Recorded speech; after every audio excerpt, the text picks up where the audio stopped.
Dear students, let us come to know about the infinitive, from which we have to make a new simple sentence to mix two simple sentence.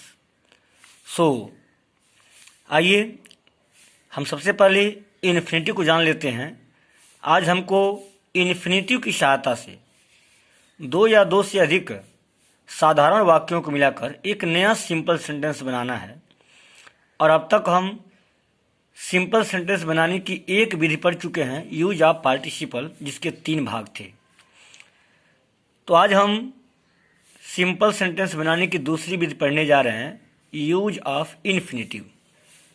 तो मैंने लिखा है कि V1 के पहले यानी infinitive बनता कैसे है। V1 मतलब क्रिया के फर्स्ट फॉर्म के पहले टू लगाने से इन्फिनिटिव बनती है। हिंदी में इसका अर्थ के लिए होता है। जब हम दो वाक्यों को जोड़ेंगे तो वहाँ पे जो हिंदी में अर्थ निकलेगा उसका मतलब होगा के लिए। इस प्रकार के वाक्य से उद्देश्य, कारण या परिणाम का बोध होता है। ये जो इन्फिनिटिव वाले वाक्य होंगे, दो वाक्य होगा, एक आपका फिनिट वर्ब होगा और दूसरा आपका इन्फिनिटिव वाला होगा, यानी दूसरा वाक्य होगा। तो दूसरे वाक्य से कारण, उद्देश्य या परिणाम का बोध होता है। अब यह दो प्रकार से बनेगा। अगर एक्टिव वॉइस में होगा तो आपने लिखा ही है V1 के पहले टू लगाने से, एंड टू लगाकर क्रिया का फर्स्ट फॉर्म से स्टार्ट करेंगे। और अगर वो पैसिव वॉइस में होगा तो टू के साथ बी लगा के क्रिया के थर्ड फॉर्म का प्रयोग करेंगे। एंड जो दूसरा वाक्य होगा जिसमें उद्देश्य, कारण या परिणाम होगा, उसमें हम क्या करेंगे, क्रिया का फर्स्ट फॉर्म के पहले टू लगाएंगे बस, और हम वाक्यों को जोड़ देंगे। पैसिव वॉइस होगा तो टू के साथ बी लगा के क्रिया के थर्ड फॉर्म का प्रयोग करेंगे। जैसे यहाँ एग्जाम्पल के तौर पर देख लीजिए कि he went to Agra, he wanted to see the Taj. वह गया आगरा, वह चाहता था देखना ताजन, ताजमहल। तो इसमें फिनिट वर्ब कौन सा है, वेंट है, क्योंकि पहले गया तब वह देखा। तो आपने लिखा है इन्फिनिटिव वाला वाक्य, यानी दूसरा वाक्य जिससे उद्देश्य, कारण या परिणाम, तो इससे क्या भाव हो रहा है, उद्देश्य का। वह आगरा क्यों गया, ताजमहल देखने के लिए। इससे उद्देश्य का जो है कि बोध हो रहा है। अतः इसको हम सिंपल किए हैं कि ही वेंट टू आगरा, यानी प्रथम वाक्य ज्यों का त्यों उतार दिया गया, और दूसरे वाक्य में जो क्रिया है आपकी उसके पहले टू लगाना है।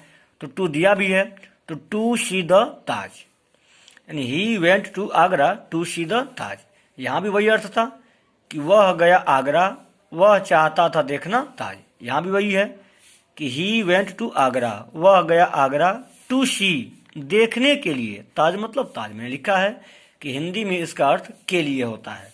तो उल्टा भी लगाइए, ताजमहल देखने के लिए आगरा गया वह। यहाँ टू का मतलब के लिए हो गया। दूसरा वाक्य है he has some bills, he must pay them, यानी उसके पास कुछ बिल हैं, उसे अवश्य ही उसे अदा करना चाहिए। तो आपने लिखा है एक्टिव वॉइस, या तो एक्टिव वॉइस का था या पैसिव वॉइस का वाक्य है, क्योंकि ही हैज सम बिल्स, तो बिल्स किसी के द्वारा प्राप्त हुए हैं, तो यह पैसिव वॉइस है। अतः इसको हम टू बी के साथ क्रिया का थर्ड फॉर्म। तो पहला वाक्य था ही हैज सम बिल्स, उतर गया, और दूसरे में क्रिया पे थी, तो इसी क्रिया के पहले हमको टू लगाना है। तो टू बी पेड, क्रिया का थर्ड फॉर्म, पे का पेड हो गया। तो हो गया he has some bills to be paid, यानी अदा करने के लिए उसके पास कुछ बिल हैं। तो यहाँ भी टू का मतलब हो गया के लिए, यहाँ भी टू का मतलब हो गया के लिए। तो इसी को हम इन्फिनिटिव कहते हैं, यानी इन्फिनिटिव क्रिया के फर्स्ट फॉर्म के पहले टू लगाने से बनता है। ऐसे वाक्यों को जोड़ना है। एक अदर एग्जाम्पल भी यहाँ पर है, मैंने लिखा है रूल नंबर 1। ध्यान से देखिएगा कि यदि इन्फिनिटिव वाले वाक्य की क्रिया, इन्फिनिटिव वाले मतलब जिस वाक्य से उद्देश्य, कारण या परिणाम का बोध हो, फिनिट वर्ब से पहले पूर्ण कर ली गई हो, यानी कि पहले वाक्य जो मुख्य वाक्य है उसके पहले अगर इन्फिनिटिव वाले वाक्य की क्रिया पूर्ण हो गई हो, तो हम इस नियम पे बनाएंगे। एक्टिव वॉइस में टू हैव के साथ क्रिया का थर्ड फॉर्म, और पैसिव में टू हैव बीन के साथ क्रिया का थर्ड फॉर्म। जैसे he topped the list, he was very glad, he topped यानी वह टॉप किया, लिस्ट मतलब सूची में, यानी सूची में सबसे प्रथम स्थान आया। ही वॉज वेरी ग्लैड, वह बहुत खुश था। तो यह वाक्य मूल वाक्य है कि ही वॉज वेरी ग्लैड, वह बहुत प्रसन्न था। लेकिन प्रसन्न होने का कारण क्या था कि वह लिस्ट में यानी सूची में प्रथम आया। यानी इस फिनिट वर्ब के पहले यह कार्य पूरा हो चुका है, यह इन्फिनिटिव वाला वाक्य है। तो मैंने लिखा है यदि इन्फिनिटिव वाले वाक्य की क्रिया फिनिट वर्ब से पहले पूरी हो गई हो, इसके पहले यह पूरा हुआ है, पहले वह टॉप किया फिर वह प्रश्न था, तो हम एक्टिव में टू हैव का प्रयोग करेंगे। तो इसको ऐसे बना लीजिए, पहले यह मूल वाक्य है तो पहले लीजिए ही वॉज वेरी ग्लैड और यह क्रिया है तो to have topped the list. इन टॉप के पहले हम केवल टू हैव का प्रयोग कर दीजिए। टू हैव टॉप्ड लिखा ना, टू हैव क्रिया का third form topped the list.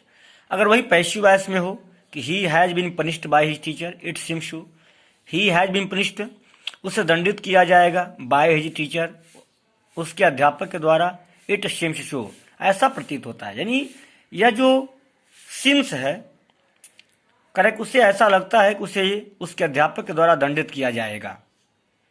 तो यह पहले पूरा हो गया, अतः पैसिव वॉइस में है। तो हम इसको क्या किए, टू हैव बीन के he seems so, he seems to have been लगाना है। तो to have been punished by the teacher, यह पहले ही सोच लिया था, पहले गलती किया और गलती करने के बाद पहले ही सोच लिया कि आज उसे दंडित किया जाएगा। तो मूल वाक्य पहले हम लिख लिए कि ही सिम्स, उसे ऐसा लगता है, टू हैव बीन पनिश्ड दंडित किया जाएगा बाय द टीचर अध्यापक के द्वारा। तो एक्टिव में टू हैव V3, पैसिव में टू हैव बीन V3।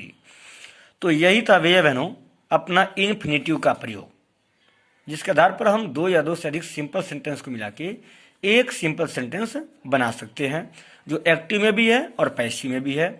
अब इसी के आधार पर हम कुछ होमवर्क भेजेंगे, जिसे पूर्ण करके आपको भेजना है। धन्यवाद।